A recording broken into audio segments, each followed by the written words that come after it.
తెలంగాణ కొత్త డీజీపీగా senior IPS అధికారి CV Anand నియమితులయ్యారు. ప్రస్తుత డీజీపీ శివధర్ రెడ్డి ఈ నెలాఖరున ఉద్యోగ విరమణ చేయనున్నారు. దీంతో కొత్త పోలీస్ బాస్గా సివి ఆనంద్ను ప్రభుత్వం నియమించింది. ఈ మేరకు ప్రభుత్వ ప్రధాన కార్యదర్శి రామకృష్ణారావు అధికారికంగా ఉత్తర్వులు జారీ చేశారు.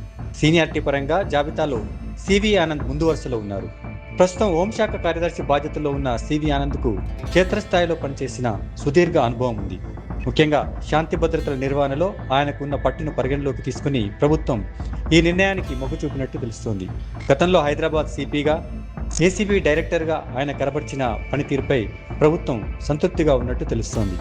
ఈ నేపథ్యంలోనే రాష్ట్ర శాంతి భద్రతల బాధ్యతలను ఆయనకు అప్పగించడం ద్వారా పోలీస్ శాఖలో మరింత క్రమశిక్షణ పెంచొచ్చని సర్కారు భావించినట్టుంది.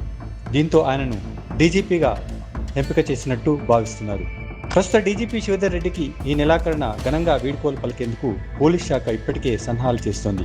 ఆయన ఉద్యోగ విరమణ చేసిన మరుసటి రోజే అంటే మే 1న కొత్త డీజీపీగా సివి ఆనంద్ బాధ్యతలు చేపట్టనున్నారు.